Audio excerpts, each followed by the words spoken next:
नमस्कार दोस्तों, मेरा नाम है आशीष। मैं एक स्टॉक मार्केट इन्वेस्टर हूं और शेयर बाज़ार पे वीडियोस बनाता हूं और शेयर बाज़ार में जो लिस्टेड कंपनीज़ हैं उन कंपनीज़ का फंडामेंटल एनालिसिस करके उन कंपनीज़ पे भी वीडियोस बनाता हूं। तो अभी रिजल्ट सीज़न चल रहा है और आज बात करेंगे ज्वेलरी सेक्टर की। दो कंपनीज़ के रिजल्ट्स आए हैं और मैनेजमेंट कॉन कॉल हुई है। तो कंपनीज हैं Kalyan jewellers and Titan. So mainly Kalyan jewellers की बात करेंगे, फिर थोड़ा सा टाइटन की भी बात करेंगे कि इन दोनों कंपनीज पे व्यू क्या बन रहा है। तो कल्याण ज्वेलर्स के अगर नंबर देखें तो काफ़ी अच्छे नंबर हैं, बहुत ही अच्छे नंबर्स दिए हैं कंपनी ने। इससे पहले नंबर्स की बात करूं, थोड़ा सा अंडरस्टैंडिंग के लिए बिजनेस को देखते हैं कि कल्याण ज्वेलर्स अपने बिजनेस के नंबर्स जो है वो कैसे प्रेजेंट करता है, तो ताकि समझने में आसानी हो, क्योंकि थोड़े से उसके नंबर्स जो हैं अलग अलग सेगमेंट्स के अलग अलग चीज़ों के नंबर होते हैं, तो कई बार थोड़ा सा कन्फ्यूजन होता है। तो देख लेते हैं कि कैसे अपने बिजनेस को वो क्लासीफाई करता है कल्याण ज्वेलर्स। तो कल्याण ज्वेलर्स अपने बिजनेस को ज्योग्राफी वाइज दो ज्योग्राफीज में देखता है, कंट्री वाइज बोलना चाहिए, ज्योग्राफीज तो और भी हैं। तो अगर कंट्री वाइज देखें तो एक इंडिया बिजनेस देखता है, इंडिया बिजनेस, और एक है मिडल ईस्ट का बिजनेस, क्योंकि मिडल ईस्ट में भी कल्याण ज्वेलर्स की अच्छी खासी प्रेजेंस है। तो एक इंडिया हो गया, एक मिडल ईस्ट हो गया। और इसके अलावा इंडिया में अगर हम देखें तो एक साउथ और एक नॉन साउथ। तो क्योंकि ये साउथ की कंपनी है कल्याण ज्वेलर्स, तो साउथ में काफ़ी पहले से ये एस्टेब्लिश्ड है और काफ़ी ये वहाँ पे एक्सपैंड ऑलरेडी किया हुआ है। तो एक साउथ को ये अलग से देखते हैं, और बाकी जो रेस्ट ऑफ द इंडिया, अगर सिर्फ साउथ को छोड़ दें तो ईस्ट वेस्ट और नॉर्थ इंडिया है, उसको ये रेस्ट ऑफ द इंडिया, उसको ये नॉन साउथ बिजनेस की तरफ देखते हैं। तो एक इंडिया, मिडल ईस्ट, और इंडिया में साउथ और नॉन साउथ, तो इस तरह से ही अपने बिजनेस को ये देखते हैं। तो अब अगर इसके नंबर्स देखें तो ये हर हर इस जो मैंने अभी क्लासिफिकेशन दिया, हर सेगमेंट के अलग अलग नंबर से देते हैं। बट आई थिंक हम ये कंसोलिडेटेड नंबर्स को हमें ज़्यादा ध्यान देना चाहिए, क्योंकि अल्टीमेटली कंपनी के ओवरऑल कंपनी की परफॉर्मेंस ही मैटर करती है। अगर सिर्फ एक रीजन में अच्छा कर दिया और बाकी रीजन में अच्छे नंबर्स नहीं आए तो ओवरऑल कंपनी की परफॉर्मेंस तो अच्छी नहीं मानी जाएगी। तो इसलिए कंसोलिडेटेड नंबर्स पे हमें ज़्यादा ध्यान देना है एज़ कम्पेयर टू किसी एक रीजन के नंबर्स पे। तो कंसोलिडेटेड नंबर्स अगर देखें तो रेवेन्यू में 66% की ग्रोथ आई है कल्याण ज्वेलर्स की। ग्रॉस प्रॉफिट अगर हम देखें तो 55% की ग्रोथ आई है। तो ये क्वार्टर और ईयर ऑन ईयर की हम बात कर रहे हैं, YOY। तो कंपेयर, यानी कि ये जो Q4 FY26 के रिजल्ट्स हैं, ये इसको हम कंपेयर कर रहे हैं Q4 FY25 से, तो उसके कंपैरिजन में ये ग्रोथ है। 66% रेवेन्यू की ग्रोथ, ग्रॉस प्रॉफिट में 55% की ग्रोथ, एबिटा में 84% की ग्रोथ, और पैट में, प्रॉफिट आफ्टर टैक्स, जो बॉटम लाइन जिसे कहते हैं, 118% की ग्रोथ। तो जबरदस्त नंबर है कल्याण ज्वेलर्स के। नॉन साउथ में अगर आप देखें, अगर इसको साउथ नॉन साउथ में भी अगर हम थोड़ा सा नंबर्स देख लें, तो साउथ में रेवेन्यू की ग्रोथ आई है 45% की, नॉन साउथ में 89% की, जो कि ऑब्वियस है क्योंकि साउथ में ये पहले से काफ़ी एक्सपैंड किए हुए थे, क्योंकि साउथ की कंपनी है, सब वहीं से इनका बिजनेस शुरू हुआ। अब ये in the last few years ये नॉन साउथ में एक्सपैंड करके पैन इंडिया प्लेयर बनने की कोशिश कर रहे हैं, बन गए हैं already pan India player. But non south में ऑफकोर्स एक तो रीजन बड़ा है और स्कोप भी ज़्यादा है यहाँ एक्सपेंशन का एज कम्पेयर टू साउथ। तो ऑब्वियसली नॉन साउथ में इनकी ग्रोथ ज़्यादा आएगी। तो नॉन साउथ में 89% की ग्रोथ है। गोल्ड रेवेन्यू अगर देखें, क्योंकि ये ज्वेलरी कंपनी है, तो गोल्ड के अलावा, जो मेन तो गोल्ड है, उसके अलावा ये सिल्वर, प्लैटिनम, तो इस तरह के ज्वेलरी भी बेचते हैं। तो गोल्ड की सिर्फ अगर बात करें तो गोल्ड रेवेन्यू में ग्रोथ हुई है 64% की। और इसके अलावा स्टडेड जो रेवेन्यू है, जो क्योंकि ये स्टडेड ज्वेलरी भी बेचते हैं, उसमें 69% की ग्रोथ रही है। इसी तरह से शोरूम्स की अगर देखें, शोरूम्स का एक्सपेंशन कितना रहा है, कितनी शोरूम्स में ग्रोथ रही है, तो 28 न्यू शोरूम्स खोले हैं इन्होंने। नए शोरूम्स जो कंपनी खोल रही है वो अभी इस क्वार्टर में 28 न्यू शोरूम्स खोले हैं। तो शोरूम्स की जो ग्रोथ रही है वो 23% की रही है। ये पिछले क्वार्टर में जब हमने Q3 FY26 के रिजल्ट्स एनालाइज किए थे, और जो मैंने डिटेल्ड वीडियो भी बनाया था, अगर आपने वीडियो नहीं देखा है तो वो देख सकते हैं, जिसमें मैंने पूरा फंडामेंटल एनालिसिस किया था along with the Q3 FY26 के रिजल्ट्स। तो उसमें इनकी जो न्यू शोरूम ओपनिंग्स की ग्रोथ थी वो 26% थी, तो थोड़ा सा कम हुआ है तो इस न्यू शोरूम ओपनिंग का। अदरवाइज नंबर इनके बहुत अच्छे रहे हैं। और ये कंपनी ने ये बताया है कि न्यू शोरूम ओपनिंग्स की ग्रोथ इसलिए थोड़ी सी कम रही है क्योंकि जो मिडिल ईस्ट में प्रॉब्लम चल रहा है उसकी वजह से, देखिए किस तरह से कंपनीज पे इनडायरेक्टली इंपैक्ट आता है, उसकी वजह से बिल्डिंग मटेरियल की प्रॉब्लम रही है। तो बिल्डिंग मटेरियल की प्रॉब्लम होने की वजह से जो ये कई न्यू स्टोर्स जो ये खोलना चाह रहे थे वो ये खोल नहीं पाए, तो इस वजह से थोड़ा सा न्यू स्टोर कम खुले हैं। अगर हम ओवरऑल FY25 FY26 को भी कंपेयर करें, FY26 की जो गाइडेंस भी थी तो अगर हम देखें जो इन्होंने जो गाइड किया था, जो मैंने पिछले अपने वीडियो में बताया भी था, इन्होंने गाइड किया था कि कल्याण इंडिया में जो इनके स्टोर्स थे वो till the end of FY26 यानी कि 31 मार्च 2025 जो FY26 कहलाता है, तो उसमें 362 स्टोर्स का इन्होंने टारगेट लिया था, जबकि ओपन इन्होंने फाइनली जो किए हैं वो 342 किए हैं। इसी तरह से इंटरनेशनल कल्याण इंटरनेशनल में 43 स्टोर्स का टारगेट किया था, वहाँ पे 41 स्टोर्स हुए हैं। और कैंडियर में 153 स्टोर्स का टारगेट था, जहाँ पे 124 स्टोर्स ही ओपन कर पाए हैं। तो न्यू स्टोर ओपन का जो इन्होंने गाइडेंस दिया था, जो टारगेट रखा था, वो थोड़ा सा मिस है। लेकिन उसमें बहुत बड़ी इसमें प्रॉब्लम नहीं है, क्योंकि अगर तो इनका रेवेन्यू ग्रोथ और पैट ग्रोथ और एबिटा ग्रोथ ये अगर इम्पैक्ट हो जाता, ये अगर ड्रैग हो जाता इसकी वजह से, तब तो ये प्रॉब्लम होती। लेकिन ठीक है, क्योंकि एक मिडल ईस्ट का प्रॉब्लम जैसे कंपनी ने बताया बिल्डिंग मटेरियल की वजह से ये उतने स्टोर्स ओपन नहीं कर पाए जितने ये इन्होंने प्लान किया था। बट स्टिल डिस्पाइट दैट जितने भी इन्होंने स्टोर्स ओपन किए हैं, जितना भी इनका फाइनली नंबर आया है, अगर हम देखें इनका फाइनल नंबर है 342 स्टोर्स जो कल्याण इंडिया के स्टोर्स हैं, और 41 इंटरनेशनल कल्याण इंटरनेशनल और 124 कैंडियर के। तो इन स्टोर्स के बेसिस पे भी कल्याण ने ज़बरदस्त अपनी ग्रोथ दिखाई है, और ज़बरदस्त मार्जिन रहे हैं, पैट ग्रोथ और ऑपरेटिंग लिवरेज इनको बहुत अच्छा मिला है। अगर आप देखें 66% की रेवेन्यू ग्रोथ और पैट में 118% की ग्रोथ, तो ज़बरदस्त इनको ऑपरेटिंग लेवरेज मिला है। और हमें किसी भी कंपनी में एक इन्वेस्टमेंट के लिए चाहिए क्या, कि ग्रोथ बहुत अच्छी होनी चाहिए, जो इन्होंने दिखा दी है, और ऑपरेटिंग लेवरेज मिलना चाहिए, वो इन्होंने दिखा दिया है। और फ्यूचर ग्रोथ के लिए वो भी, उसका भी इन्होंने बता दिया है, फ्यूचर ग्रोथ भी इनकी आती रहेगी। नेक्स्ट ईयर में ये 150 स्टोर्स खोलने का टारगेट कर रहे हैं, ऑल थ्री इंक्लूडेड, जिसमें कल्याण इंडिया, कल्याण इंटरनेशनल प्लस कैंडियर, तीनों के मिला के 150 स्टोर्स खोलने का ये टारगेट कर रहे हैं। तो वहाँ भी ठीक है। हालांकि अगर हम जो इनका गाइडेंस देखेंगे FY27 का, वो इन्होंने 170 स्टोर्स का गाइडेंस दिया था। 84 स्टोर्स जो थे वो कल्याण इंडिया के, 6 stores for Kalyan international and 80 stores for Candere. तो टोटल 170 स्टोर्स का इनका टारगेट दिया था, जो इन्होंने पिछले क्वार्टर में दिया था फॉर दी FY27। तो 170 तो नहीं, अभी इन्होंने थोड़ा सा टारगेट इसको रिवाइज किया है 150।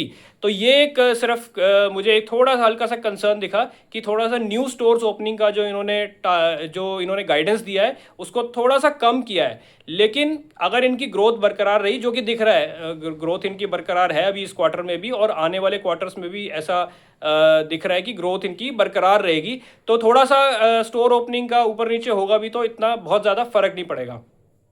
तो ये नंबर्स अच्छे हैं, मार्केट ने भी इसको पॉजिटिवली लिया है। अगर हम फ्राइडे की मार्केट को देखें तो लास्ट में जाते जाते उस कल्याण का जो शेयर प्राइस था वो 3-3.5% ऊपर हुआ था। तो आई थिंक ये नंबर्स तो बहुत अच्छे हैं, और ये आने वाले टाइम में भी इसकी ग्रोथ चलती रहेगी। और कल्याण, अगर हम देखें टाइटन के कंपैरिजन में, टाइटन जो कि सबसे बड़ा प्लेयर है ज्वेलरी, जो ऑर्गेनाइज ज्वेलरी स्पेस में, उसका 1/10 है, ऑलमोस्ट 1/10 है साइज़ में। तो इनके पास ग्रोथ का रनवे बहुत है अभी भी। और ये हाई बेस पे, जो कि इनका पिछले साल में बेस अच्छा खासा बना था, उस हाई बेस पे भी इतनी अच्छी इनकी ग्रोथ रही है। तो एक और कंसर्न जो कंपनी ने थोड़ा सा बताया है कि इस क्वार्टर में इनका सिल्वर और प्लैटिनम का ज्वेलरी से अच्छा खासा इनको ग्रोथ आया है। वो एक वन ऑफ है, उसको वन ऑफ मान सकते हैं। वो आने वाले नेक्स्ट क्वार्टर में सिल्वर और प्लैटिनम का उतना नहीं आएगा, तो वो एक हल्का सा ड्रैग रहेगा। लेकिन उसको ये बाकी जगह से मैनेज करेंगे, क्योंकि कंपनी ने बताया कि कैसे इनके मार्जिन्स वगैरह भी कैसे इंप्रूव होंगे। तो उसमें एक तो ये जोग्राफिकल मिक्स जो है, जो इंडिया मिडल ईस्ट को ये करते हैं, तो जोग्राफिकल मिक्स को ये बेटर करेंगे, जिससे इनके प्रॉफिट मार्जिन्स इंप्रूव होंगे। दूसरा, ये जो इनका एक चल रहा है कि फोको यानी कि फ्रेंचाइजी ओन्ड कंपनी ऑपरेटेड, तो ये जो इनका मॉडल चल रहा है, ये सारे स्टोर्स को ज़्यादा से ज़्यादा स्टोर्स को फोको मॉडल पे कन्वर्ट कर रहे हैं। तो फोको में इनको मार्जिन्स ज़्यादा रहते हैं, तो वो इनका चल रहा है। इस क्वार्टर में भी इन्होंने ये काफ़ी अच्छा किया है कन्वर्ट स्टोर्स को franchisee own company operated model में, और नेक्स्ट क्वार्टर में भी ये करते रहेंगे। तो अगर हम टोटल देखें, जब हमने Q3 की बात की थी तो 268 स्टोर्स थे फोको मॉडल में, और अभी 297 स्टोर्स हो गए हैं फोको मॉडल में। तो ये इनका कंटिन्यू रहेगा। और इसके अलावा प्रोक्योरमेंट एफिशिएंसी है, ये कंपनी ने दिखाया है कि प्रोक्योरमेंट एफिशिएंसी में भी ये वहाँ से भी एफिशिएंसी ला रहे हैं। और ऑपरेटिंग लेवरेज जो फ्यूचर में भी, जो इस क्वार्टर में भी इनको ऑपरेटिंग लेवरेज मिला है, क्योंकि ऑब्वियसली जैसे जैसे कंपनी की सेल्स बढ़ती है, रेवेन्यू बढ़ता है, तो ऑपरेटिंग लेवरेज मतलब यूनिट कॉस्ट कम हो जाती है। तो ऑपरेटिंग लेवरेज इनको आगे भी मिलता रहेगा, अभी इस क्वार्टर में भी मिला है। तो नंबर्स तो इनके बहुत बहुत अच्छे हैं। इसके अलावा एक और इम्पॉर्टेंट चीज़ जो हुई है, इनकी जो रेटिंग अपग्रेड हुई है वो A+ से AA स्टेबल, AA स्टेबल, ये इनकी रेटिंग्स भी अपग्रेड हुई है, तो ये भी कल्याण के लिए पॉजिटिव है। और चौथी चीज़ जो इन्होंने बताई है एक डेट रिडक्शन का, तो इनका दो तरह का डेट है, एक तो GML और एक नॉन GML। GML मतलब गोल्ड मेटल लोन, तो गोल्ड मेटल लोन तो इनका रहेगा। जो नॉन GML लोन है वो इन्होंने इस क्वार्टर में भी रिड्यूस किया, तकरीबन 880 करोड़ से कम करके इन्होंने 316 करोड़ के आसपास कर दिया है। और इसको ये FY27 में बिल्कुल ज़ीरो करने का देख रहे हैं। तो नॉन गोल्ड मेटल लोन जो है, नॉन GML लोन जिसे ये कहते हैं, वो बिल्कुल ज़ीरो हो जाएगा FY27 में। तो वहाँ से भी इनकी जो बॉटम लाइन में है वो अच्छा इंप्रूवमेंट आएगा। बॉटम लाइन यानी पैट, प्रॉफिट आफ्टर टैक्स, तो उसमें इनको अच्छा प्रॉफिट मार्जिन इनके बढ़ेंगे, तो बॉटम लाइन इंक्रीज़ होगा।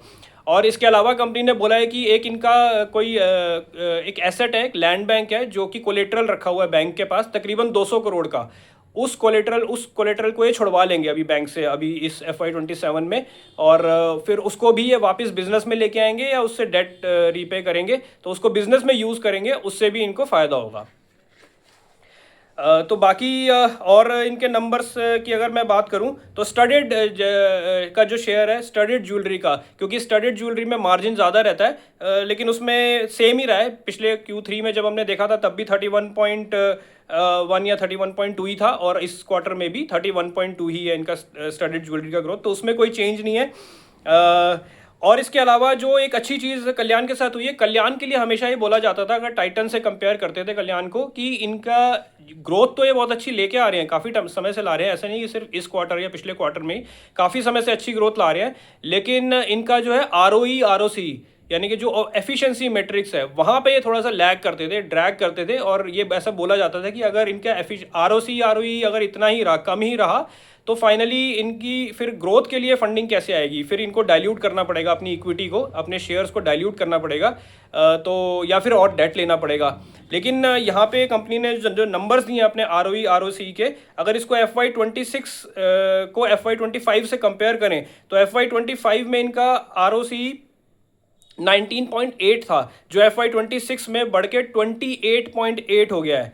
तो ये तकरीबन 9 परसेंटेज पॉइंट्स की ये यहाँ पे इन्होंने ROC इंक्रीज़ किया है। तो यहाँ पे इनका ROC भी ठीक होता दिख रहा है, और ROE भी FY25 में 15.9 था, जो अब बढ़ के FY26 के एंड तक 24.3 हो गया है। तो ROE और ROCE जो हमेशा इनके लिए बोला जाता था, वो भी अब ये इम्प्रूव, ट्रेजेक्ट्री इसकी ऊपर की तरफ है, वो भी इम्प्रूव कर रहे हैं। तो वहाँ पे भी कंपनी ने काफ़ी अच्छा इम्प्रूवमेंट दिखाया है, तो ये भी अच्छी बात है। पैट मार्जिन भी इनके इम्प्रूव हुए हैं, FY25 में इनके 2.9 थे और अब 3.8 हो गया है पैट मार्जिन। तो हर जगह से इनके हर एक मीट्रिक में इन्होंने अच्छी इम्प्रूवमेंट दिखाई है, हर जगह ग्रोथ अच्छी रही है। तो ओवरऑल नंबर्स अगर हम देखें तो सुपर डुपर नंबर्स कहूँगा मैं इसको, ज़बरदस्त नंबर कंपनी ने पेश किए हैं। और जो जिस तरह का मैनेजमेंट ने गाइडेंस भी दिया है, आगे चल के भी नेक्स्ट क्वार्टर्स में या नेक्स्ट ईयर में जो FY27 अब स्टार्ट हो गया है, इसमें भी कंपनी के अच्छे नंबर्स ही आने की पूरी उम्मीद है, पूरी प्रोबेबिलिटी है। तो ये थे कल्याण के नंबर्स। एक बार और देख लेता हूँ अगर कोई पॉइंट ऐसा रह नहीं गया हो। आई थिंक या दैट्स इट। तो ये इनके नंबर्स थे। तो ओवरऑल अगर कल्याण पे व्यू देखें तो बहुत ही अच्छा व्यू बन रहा है। और हाँ, एक और इम्पॉर्टेंट चीज़, कल्याण का जो PE है, PE की तो बात, वैल्यूएशन की बात ज़रूर करेंगे। PE 31 का चल रहा है अभी, जो 33 34 का था अभी बिफोर दिस रिजल्ट, क्योंकि रिजल्ट बहुत अच्छे आए हैं। तो अब ये घट के 31 का हो गया है। तो 31 का PE एट दिस ग्रोथ, जो तकरीबन 65 से 70% की रेवेन्यू ग्रोथ कल्याण की चल रही है, उस पर 31 का PE तो बहुत ही वैल्यूएशन अट्रैक्टिव है। और यहाँ से इसका वैल्यूएशन री रेटिंग हो सकता है, ये PE इंक्रीज होके 50 तक तो जा ही सकता है। तो इसमें ये तो टाइटन के कंपैरिजन में भी अगर हम देखें तो ये बहुत ही लो वैल्यूएशंस पे है। और लास्ट ईयर आई थिंक इस पे कुछ एक कंसर्न आया था, आईटी वगैरह का कुछ कंसर्न था, वो दैट इज़ बिहाइंड अस। तो अब ये ना सिर्फ इसकी ईपीएस ग्रोथ की वजह से, प्रॉफिटेबिलिटी ग्रोथ की वजह से ये इसका शेयर प्राइस इंप्रूव हो सकता है, बल्कि री रेटिंग का भी कैंडिडेट है, यहाँ से री रेटिंग भी हो सकती है कल्याण की। तो बड़ा ही अट्रैक्टिव बेट इस टाइम लग रहा है ये। तो थोड़ा सा अब टाइटन पे भी नज़र डालते हैं, क्योंकि टाइटन के भी नंबर्स आए हैं। टाइटन की वैसे ज़्यादा बात करने की ज़रूरत नहीं है, क्योंकि टाइटन तो एक वेल नोन कंपनी है ज्वेलरी सेक्टर में, द लार्जेस्ट प्लेयर। और पिछले कई सालों से तकरीबन 2000 से ये कंपनी अच्छा ही करती आ रही है।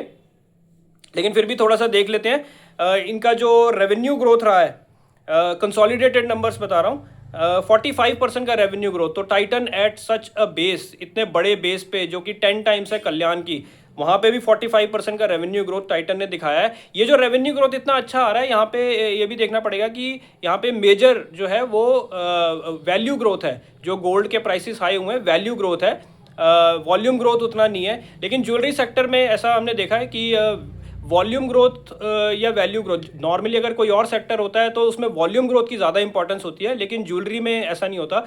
ज्वेलरी में चाहे वैल्यू ग्रोथ हो चाहे वॉल्यूम ग्रोथ हो, वॉल्यूम ग्रोथ आ जाए तो बड़ी अच्छी बात है, लेकिन इसमें ग्रोथ मैटर करती है, वॉल्यूम और वैल्यू इतना मैटर नहीं करता। क्योंकि कस्टमर कैसे खरीदता है, कस्टमर एक अपना बजट बनाता है। उसको अगर 1 लाख की ज्वेलरी खरीदनी है तो वो 1 लाख की खरीदेगा, चाहे अगर वो रेट बढ़ जाएंगे तो अब वो ग्रामेज में कम आ रही है तो कम कम खरीदेगा। वो टोटल अमाउंट जो अपना बजट बनाता है उस पर ज्वेलरी खरीदता है। वो ऐसा नहीं होगा कि अगर गोल्ड का प्राइस 50,000 से बढ़ के 1 लाख हो गया तो वो 1 लाख ही खरीदेगा अब अपना, वो बड़ा अपना बजट बढ़ा के नहीं, वो बजट के बेसिस पे खरीदता है।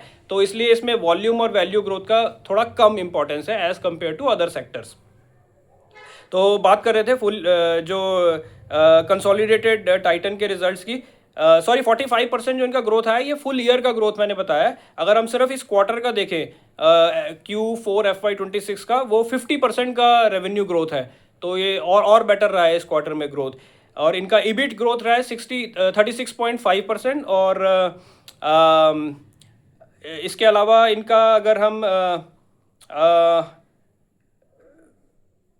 स्टोर ओपनिंग देखें, मतलब टोटल स्टोर्स अगर देखें तो इनके 3600 स्टोर्स इनके हो गए हैं। तो अभी कल्याण के जैसे हमने बात की तो उनके तकरीबन 500 के आसपास स्टोर्स हैं। तो साइज़ आप देख लीजिए कितना डिफरेंस है इसमें। ईबिट मार्जिन थोड़े टाइटन के कम हुए हैं पिछले वाई देखें तो 10% का इनका ईबिट मार्जिन रहा है, जो पिछले क्वार्टर FY25 में 9% था, सॉरी 11% था, तो 1% कम हुआ है। अगर स्टडेड ज्वेलरी का ग्रोथ देखें तो 35% रहा है, और गोल्ड ज्वेलरी अगर देखें तो वो 34%।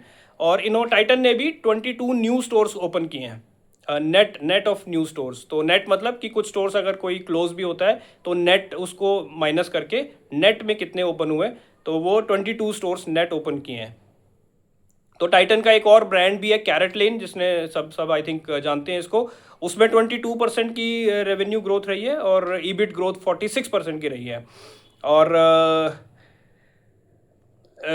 स्टडेड ज्वेलरी का ग्रोथ, ये जो कंट्रीब्यूशन है वो अभी इस क्वार्टर में 31% रहा है, जो कि Q4 FY25 में 34% था।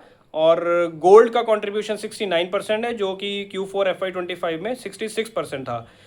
तो ओवरऑल इसकी टाइटन के और भी बहुत सारे बिजनेसेस में टाइटन है, एग्जिस्ट करता है ज्वेलरी के अलावा। वॉचेस है, आईवेयर है, जो ग्लासेस हम देखते हैं टाइटन आई प्लस के नाम से। और इसके अलावा जो अदर बिजनेसेस भी हैं, जैसे तनेरा जो साड़ीज़ का बिजनेस है, अर्थ करके इनका एक लेडीज़ बैग्स का बिजनेस है, एक फ्रेग्रेंस का बिजनेस जो परफ्यूम है, वो स्किन के नाम से इनका परफ्यूम का बिजनेस है। तो इस तरह के और भी बिजनेस हैं, लेकिन वो बहुत छोटे छोटे हैं as compare to jewellery business. तो टाइटन का भी मेन ज्वेलरी बिजनेस ही है, बाकी बिजनेस छोटे छोटे हैं, उनमें उतनी ग्रोथ नहीं है। अगर हम देखें, वॉचेस में 7.8% की ग्रोथ है, आईवेयर में 17.6% की ग्रोथ है, और बाकी अदर बिजनेसेस में जो मैंने बताया उसमें 50% की ग्रोथ है। तो टोटल इनकी ग्रोथ तकरीबन तकरीबन सारे बिजनेसेस को अगर मिला लें, ज्वेलरी प्लस जो जितने भी अदर बिजनेसेस हैं, 46% की रेवेन्यू ग्रोथ और 27.6% की ईबिट ग्रोथ। तो नंबर्स टाइटन के भी बहुत अच्छे रहे हैं। अब फाइनली ये देखते हैं कि करना क्या है टाइटन में और कल्याण में। कल्याण का व्यू तो एकदम क्लियर है, एक इन्वेस्टमेंट कैंडिडेट बन रहा है, वैल्यूएशन भी अट्रैक्टिव है और हर तरह से कल्याण जो है आपकी इन्वेस्टमेंट फ्रेमवर्क में वो फिट बैठ रहा है, तो कोई प्रॉब्लम नहीं है। और टाइटन के पीई की बात करें, अगर वैल्यूएशन की बात करें तो 78 के पीई पे है। तो ये पी कल्याण के मुकाबले तो डबल से भी ज़्यादा है। लेकिन टाइटन का अगर आप सोच रहे हैं कि पी कम आएगा तो पी कम नहीं आएगा, क्योंकि Titan is a very well established company और ये टाइटन जो है टाटा की कंपनी है, टाटा ग्रुप की कंपनी है और अच्छी ग्रोथ भी चल रही है टाइटन में भी। अगर टाइटन का मार्केट शेयर देखें तो 8.5% का मार्केट शेयर है अभी। देखिए 2000 से कंपनी ज्वेलरी बिजनेस कर रही है और अभी तक इनका market share in 26 years almost में इनका मार्केट शेयर अभी तक 8% पहुंचा है ज्वेलरी में। तो ये 8.5%। तो ये ज्वेलरी में मार्केट शेयर को गेन करना इतना आसान नहीं है। यहाँ पे बहुत स्लो मार्केट शेयर गेन होता है। तो अभी भी बहुत अच्छा बहुत बड़ा रनवे है टाइटन के पास और मार्केट शेयर गेन करने का। जब तक टाइटन 25% के आसपास मार्केट शेयर पे नहीं पहुंच जाती। देखिए ज्वेलरी बिजनेस होता कैसे है, फिर इस पर हम थोड़ा सा और डिस्कस करेंगे कल्याण और टाइटन पे कि कैसे इन्वेस्टमेंट इस पर कर सकते हैं। ज्वेलरी बिजनेस अभी भी बहुत फ्रेगमेंटेड है। अगर आपने देखा होगा अपने आसपास भी बहुत सारे छोटे छोटे एक एक दो स्टोर्स वाले जो ज्वेलर्स हैं वो एग्जिस्ट करते हैं अभी भी। तो होता क्या है कि ज्वेलरी बिजनेस ट्रस्ट पे चलता है। जो कस्टमर है वो जिस ज्वेलर के पास जाता आ रहा है, उसके पेरेंट्स भी उसी ज्वेलर के पास जाते थे, वो भी उसी ज्वेलर के पास आता है। एक ट्रस्ट बना हुआ है क्योंकि उसको कस्टमर को कॉन्फिडेंस है कि इस ज्वेलर से ही मैं लेता हूँ और यही मेरे को अच्छा डील देता है और ये इस पर मेरे को विश्वास है, इस पे मुझे भरोसा है इस ज्वेलर पे। देखिए जैसे ही आप किसी वो कस्टमर लोकल अपने ज्वेलरी जिससे वो हमेशा लेता है उसके शोरूम में जाता है, तो शोरूम वाला उसको देखते ही पहचान लेगा कि हाँ जी आप आ गए, और उनको ग्रीट करेगा, उनको बिठाएगा, चाय पानी पिलाएगा, बातें होंगी और फिर वो उसके बाद ज्वेलरी का डिस्कशन होगा। तो इस तरह से एक रिलेशनशिप बना हुआ है लोकल ज्वेलर के साथ। तो उस रिलेशनशिप को तोड़ के वो ज्वेलर कभी भी टाइटन के पास या कल्याण के पास, जो पैन इंडिया प्लेयर्स हैं, उनके पास इतनी आसानी से नहीं जाएगा। ये ज्वेलरी बिजनेस में एक प्रॉब्लम है फॉर दी जो पैन इंडिया प्लेयर्स हैं, ऑर्गेनाइज प्लेयर्स हैं। तो अभी भी लोकल ज्वेलर्स के पास बहुत बिजनेस है। तो ये बिजनेस जो है धीरे धीरे ही शिफ्ट होगा जो पैन इंडिया प्लेयर्स हैं उनके पास। तो अभी भी टाइटन के पास रनवे बहुत बड़ा है, 8.5% का मार्केट शेयर है अभी, तो बहुत रनवे है। तो टाइटन में भी ग्रोथ आती रहेगी। अब एज एन इन्वेस्टर आपको करना क्या है? एज एन इन्वेस्टर आप टाइटन में भी इन्वेस्ट कर सकते हैं और कल्याण में भी कर सकते हैं, लेकिन दो डिफरेंट तरह के इन्वेस्टर्स के लिए दोनों कंपनी सूट करती हैं। अगर तो आपको चाहिए कि बिल्कुल safe investment, safe as houses, तो आप टाइटन में कर सकते हैं। आप आराम से, आप अगर आपके पास टाइम नहीं है, आपको क्वार्टर ऑन क्वार्टर कंपनी को ट्रैक करने का आपका एपेटाइट नहीं है और आपके पास टाइम नहीं है, तो आपको चाहिए कि मैं बस इन्वेस्ट कर दूं और बैठ जाऊं। जैसे एक पुरानी थ्योरी जो चलती थी, मैं ज़्यादा उस पर अग्री नहीं करता हालांकि, कि आपने इन्वेस्ट कर दिया उसके बाद आपको देखना ही नहीं है इन्वेस्टमेंट। आप 3 साल 4 साल 5 साल जितने भी साल के लिए आप इन्वेस्ट कर रहे हैं, आप रोज़ रोज़ मत देखिए, आप सीधा 2 साल 3 साल बाद ही देखिए। तो जनरली मैं ऐसा एडवाइस नहीं करता हूँ। लेकिन अगर टाइटन की मैं बात करूँ तो जो इस तरह का, मैं एक माइंडसेट की बात कर रहा हूँ, अगर आप बार बार नहीं देखना चाहते और अपना you want to have a very good night sleep after your investment, invest करने के बाद आप आराम से रात को सोना चाहते हैं, आपको ज़्यादा अपनी इन्वेस्टमेंट की चिंता नहीं करनी है, आपको हर क्वार्टर में देखना नहीं है और आपको बहुत ज़्यादा रिटर्न की भी उम्मीद नहीं है, तो टाइटन में अगर हम माने तो 20-22% की, क्योंकि हाई पी पे भी है तो पी रेटिंग यहाँ से उतना नहीं होगा, तो 20-22%, ज़्यादा से ज़्यादा 25%, 20 से 25%। आई थिंक ये ग्रोथ भी जो अभी चल रही है हर एक ज्वेलरी कंपनी में बहुत अच्छी ग्रोथ चल रही है, ये भी थोड़ा सा नीचे आएगी क्योंकि अभी एनवायरनमेंट कंड्यूसिव था, एनवायरनमेंट अच्छा चल रहा था। तो अगर लॉन्ग टर्म में देखें, 5 साल के फ्रेमवर्क से देखें, तो एनीवेयर बिटवीन 20 से 25% को अगर आपको सेफ रिटर्न चाहिए और आपको अगर इस बात से कोई प्रॉब्लम नहीं है, क्योंकि टाइटन का जो शेयर है वो कुछ महीनों तक, 6-8 महीनों तक साइडवेज भी रह सकता है। तो टाइटन का शेयर ऐसे ही चलता है क्योंकि मैच्योर्ड बिजनेस है, तो ऐसा नहीं होगा कि ये हर क्वार्टर में आपको बढ़ता हुआ दिखेगा। 6-8 महीने 10 महीने तक हो सकता है टाइटन एक ही जगह पे रहे और फिर 1 साल बाद या सवा साल बाद, 1.5 साल बाद फिर वो एकदम से उसका शेयर प्राइस परफॉर्म करेगा। तो टाइटन को हमें लॉन्ग टर्म के हिसाब से ही देखना पड़ेगा। तो अगर आपको इन सब चीज़ों से प्रॉब्लम नहीं है, आपको सेफ इन्वेस्टमेंट चाहिए, ज़्यादा टाइम नहीं है, आप शेयर 6-8 महीने साइडवेज रहता है, 10 महीने साइडवेज रहता है तो भी कोई प्रॉब्लम नहीं है। अगर इस तरह के आप इन्वेस्टर हैं तो आप आराम से टाइटन में इन्वेस्ट कीजिए, बैठ जाइए। मैं ये नहीं बोलूँगा कि टाइटन इन्वेस्ट करने का कैंडिडेट नहीं है। मैं देख रहा हूँ बहुत सारे इन्वेस्टर्स और बहुत सारे एक्सपर्ट्स आके, जो नए नए एक्सपर्ट्स अभी आए हैं जो यूट्यूब पे वीडियोस भी बना रहे हैं, वो टाइटन को ज़रा रेकमेंड नहीं करते इन्वेस्टमेंट के लिए। वो सीधा मना कर देते हैं कि नहीं नहीं, टाइटन में कम ग्रोथ है एंड ऑल दैट। देखिए, टाइटन एक टाटा ग्रुप की कंपनी है और अच्छी खासी ग्रोथ चल रही है। डेफिनेटली कल्याण से कम है क्योंकि कल्याण से बहुत छोटा प्लेयर है, लेकिन सेफ इन्वेस्टमेंट के हिसाब से अगर आपको करना है तो आप टाइटन में कर सकते हैं। तो वो मैंने आपको बता दिया कि टाइटन में अगर आप इन्वेस्ट करेंगे तो आपको 20 से 25% की आपकी रिटर्न की आपको ईयर ऑन ईयर आपको उम्मीद करनी है। और ये साइडवेज रह सकता है, आपको थोड़ा सा थका सकता है, आपको ऐसा लगेगा कि सारी मार्केट बढ़ रही है, सब बढ़ रहा है, मेरा टाइटन का शेयर नहीं बढ़ रहा। तो वो ऐसा 6, 8, 10 महीने तक ऐसा हो सकता है कि साइडवेज रहे क्योंकि मैच्योर्ड बिजनेस है। लेकिन ओवरऑल अगर 5 साल के पर्सपेक्टिव से देखें तो 20-25%, 20 से 25% के बीच में ये आपको रिटर्न देने की पॉसिबिलिटी रखता है। तो ये हो गया टाइटन में इस तरह के शेयर्स। और बाकी जो कल्याण है, कल्याण में आप अगर आपको ज़्यादा रिटर्न की उम्मीद है, ज़्यादा रिटर्न की एक्सपेक्टेशन है, ज़्यादा रिटर्न चाहते हैं तो डेफिनेटली आप कल्याण में जा सकते हैं। थोड़ा सा टाइटन के जितना सेफ तो नहीं मैं कहूँगा क्योंकि टाइटन एक अपनी ही दुनिया का एक अलग शेयर है, अलग कंपनी है। तो कल्याण में आपको ट्रैक करना पड़ेगा, कल्याण में आपको क्वार्टर ऑन क्वार्टर ट्रैक करना पड़ेगा। अगर उसकी ग्रोथ में स्लो डाउन आता है, अगर उसके न्यू स्टोर ओपनिंग में बहुत ज़्यादा स्लो डाउन आता है और उससे कंपनी की रेवेन्यू ग्रोथ इम्पैक्ट होती है तो फिर आपको कल्याण को रीविजिट करना पड़ेगा, दोबारा देखना पड़ेगा। तो कल्याण में आप ऐसा नहीं कर सकते हैं कि आपने बस इन्वेस्ट कर दिया और आप बैठ गए, आपने उसके बाद देखा नहीं। इसमें कल्याण में आपको quarter on quarter, her quarter के रिजल्ट्स देखने पड़ेंगे, फिर उसके बाद नेक्स्ट क्वार्टर के लिए आपको व्यू बनाना पड़ेगा। तो कल्याण में अगर आपको, लेकिन हाँ, ग्रोथ की पॉसिबिलिटी यहाँ पे बहुत है, आपको रिटर्न की पॉसिबिलिटी बहुत है, यहाँ पे री रेटिंग भी हो सकती है और ईपीएस ग्रोथ भी जो कल्याण में इतना अच्छा आ रहा है उसकी वजह से भी रिटर्न आपको बेटर मिल सकता है। तो अगर आपको ज़्यादा रिटर्न चाहिए और आपके पास थोड़ा सा टाइम है उन क्वार्टर ऑन क्वार्टर कल्याण के रिजल्ट्स को एनालाइज करने के लिए, तो डेफिनेटली आप कल्याण में जा सकते हैं। तो ये दो डिफरेंट तरह के इन्वेस्टर्स के लिए दोनों कंपनी सूट कर रही है। मैं ये नहीं बोलूँगा कि दोनों में से एक कंपनी सूटेबल नहीं है इन्वेस्टमेंट के लिए या टाइटन सूटेबल नहीं है क्योंकि टाइटन कल्याण से कम ग्रो कर रहा है, बट उसका रीज़न है, वो बड़ी कंपनी है तो अभी उतना कम भी ग्रो नहीं कर रहा है कि हम उसको बिल्कुल इन्वेस्टमेंट से बाहर ही कर दें। पर दो अलग अलग तरह के इन्वेस्टर्स के लिए दोनों कंपनी सूट कर रही हैं। तो आप अपने हिसाब से देखें कि आप किस तरह के इन्वेस्टर हैं, उस हिसाब से आप इस कंपनी को चूज़ कर सकते हैं। तो ये हो गई दोनों ज्वेलरी कंपनीज़ की बात। वैसे पीएन गाडगिल भी एक और कंपनी है जो उन दोनों से छोटी है, उसके भी रिजल्ट्स जब आएंगे तब उसको भी देखेंगे, उसके भी रिजल्ट्स बहुत अच्छे आने की उम्मीद है बाय द वे। तो लेकिन फ़िलहाल मेरा तो जो व्यू है वो कल्याण की तरफ ही है। कल्याण एक मिड साइज़ ज्वेलरी कंपनी है और बहुत ही ज़बरदस्त ग्रोथ है। तो सब कुछ अच्छा है, मतलब कल्याण में अगर हम देखें ग्रोथ, ऑपरेटिंग लेवरेज भी कल्याण को मिल रहा है, ग्रोथ भी मिल रही है और फ्यूचर गाइडेंस भी अच्छा है। तो हर तरह से कल्याण जो है पूरा, और पी में जो वैल्यूएशन है, पी पे भी बहुत ही अट्रैक्टिव वैल्यूएशन पे है, बहुत ही रीजनेबल वैल्यूएशन पे है। तो हर तरह से कल्याण एक इन्वेस्टमेंट कैंडिडेट बन रहा है। लेकिन जैसा कि मैंने बताया, कल्याण में आप छोड़ नहीं सकते, आपने लगा दिया और अब 3 साल 5 साल आप भूल गए, वो आप कल्याण में नहीं कर सकते, वो टाइटन में कर सकते हैं आप। तो कल्याण में तो आपको ट्रैक करना पड़ेगा क्वार्टर ऑन क्वार्टर।